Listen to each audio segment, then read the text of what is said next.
During this time, Malcolm and I mixed with the mods in Aylesbury. We were both 16 years old, and we began to meet with these older boys and were curious to try out pet pills, Purple Hearts, Black Bombers and Dexedrine, and smoke hashish or grass. So we began to make inquiries where to get some. In the meantime, we would experiment smoking crushed codeine tablets and dried banana skins. This was purely to satisfy our curiosity and to experience new things. Shortly after this, I remember my brother coming home about 9:30 p.m. in the evening in a hurry. My parents were out. He had not long been released from detention centre. Our parents were away and I had a girlfriend there. In came my brother and told me of his narrow escape from the police. About 6 of his friends had been out in a stolen car when the police had stopped them along the Treen Road, and they'd all jumped out and made a run for it. It was soon after this that my brother got sent to Borstal training for some crime or other. Nevertheless, it sounded a good lifestyle and I wanted more of it. I had discovered I could buy chloroform from the chemist, and this was much better than sniffing carbon tetrachloride or the glue substances that people began to experiment with. Shortly after this, with Malcolm Kirkham, after trying something like this, he took it into his head that he could fly on his scooter.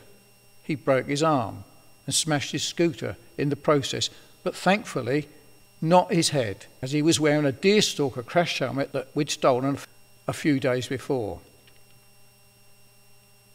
The names of some of the lads that we knew that come to mind were Stuart Knight, Keith Guntrip, Ian Wilton, Dill Dowrick, Terry Tapham, he's now dead, Phil Davis, I understand he's now dead, Brian Collier, Mickey Coyle, Roy Mills, John James, Dave King, Jimmy Findlay, Phil Davis and the like, all of which had one thing in common. They wanted to have fun and were the lads of Aylesbury. The time of writing this is about year 2000. At that time, after being sacked from the band, we began to go to a nightclub called the Banbury Gaff. Here we could stay up all night taking pet pills. We used to say getting blocked, dancing and talking, and in the morning end up in the caff eating toast before driving back to Aylesbury on our scooters. Soon after this, Malcolm began to mix with the lads in Oxford. He was later sentenced to some time in prison for some crime or other. During this time, my brother was in Borstal, and at the gaff I met Alan Dodd. He was my brother's partner in crime, and he had escaped from Borstal. He was living on a barge in Oxford. He told me at that time he had a gun, and all this type of living impressed me, as it seemed rather exciting. Later, Michael told me that Alan Dodd had grassed him up, and that was why he had got caught and was sent to Borstal. We would spend time at the gaff, talking with other lads about crimes that we'd done and planned various schemes and bragged and boasted about things we had done. From this experience of mine, I can say there is no prevention or cure from this kind of criminal mindset. Once in that routine, you're on the road to serious crime, as all that I knew at that time will confirm.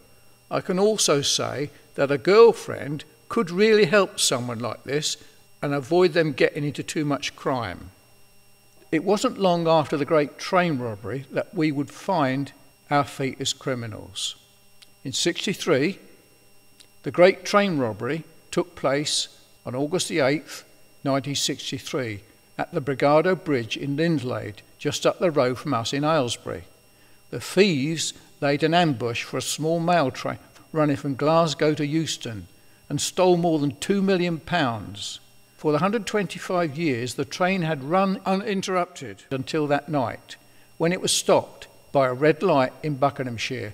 Bruce Reynolds, who crafted the robbery, was caught in 1969 and sentenced to 10 years in jail. We were very impressed at this crime. In the 60s, Ronnie and Reg Cray were seen as prosperous and charming celebrity nightclub owners and were part of the swinging London scene. A large part of their fame was due to their non-criminal activities as popular figureheads in charitable circuits, being photographed by David Bailey on more than one occasion, and socialising with lords, MPs, socialists and show business characters such as actors George Raft, Judy Garland, Diana Dawes, Barbara Windsor and singer Frank Sinatra. They were the best days of our lives, they called them, the swinging 60s. The Beatles and the Rolling Stones were rulers of the pop music. Canterbury Street ruled the fashion world, and me and my brother ruled London. We were the untouchables, said Ronnie Kray in his autobiographical book, My Story. On the 8th of May 1968, the Krays and 15 other members of the firm were arrested. Many witnesses came forward now that the reign of intimidation was over, and it was relatively easy to gain a conviction. The Krays and 14 others were convicted, with one member of the firm being acquitted. One of the firm members that provided a lot of the information to the police was arrested, yet only for a short period. Out of the 17 official firm members, 16 were arrested and convicted. The twins' defence, under their counsel John Platts Mills, QC, consisted of flat denials of all the charges and the discrediting of all the witnesses, pointing out their criminal past. The judge, Mr. Justice Milford Stevenson, said, "In my view, society has earned the rest from your activities." Both were sentenced to life imprisonment, with a non-parole period of 30 years for the murder of Cornell and McVitie, the longest sentences ever passed at the Old Bailey, Central Criminal Court in London, for murder. Their brother Charlie was jailed for 10 years for his part in the murders. The Kray twins were older than us, but their reputation was significant to us. They were in their early 40s, and I was just 17 and Michael just 20 years old when we got sent to prison. I admired their lifestyle and the way they conducted themselves. Both Michael and I were to follow suit. Shortly after my brother came out of Borstal, a form of transport was required for two. The solution to this came through my brother, who persuaded me to swap my scooter for a two-seater Isetta 300cc bubble car. I had inherited the scooter from Michael when he was sent to Borstal, but by now it had been renovated. I had built it in the spare room at home and resprayed it British Racing green. It was a Lambretta TV175. The fuel tank and tool compartments were stove enamel gold. It had a dual seat with a passenger backrest with very little extras. There had been a craze whereby crash bars, wing mirrors, wheel racks and everything else made of chrome were generally attached to such machines, but not mine. I was proud of this Lambretta. It had to go to make way for the sky blue bubble car. Before this time, we had to thumb lifts to get everywhere, if the scooter was out of order. On one occasion, we were keen to go to Bedford, as the Who were playing at the Corn Exchange.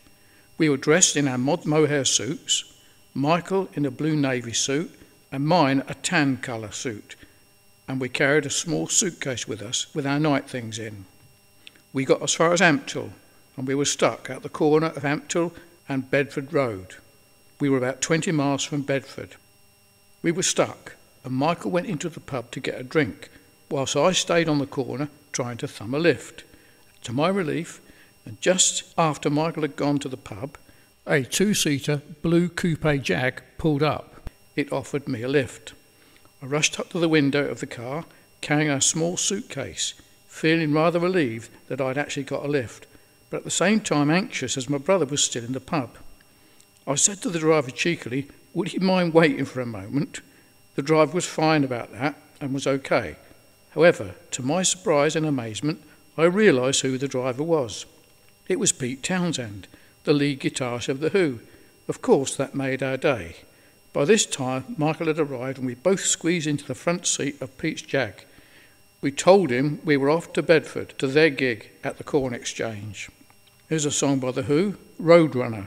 Can you imagine listening to this song driving to Pete's Jag?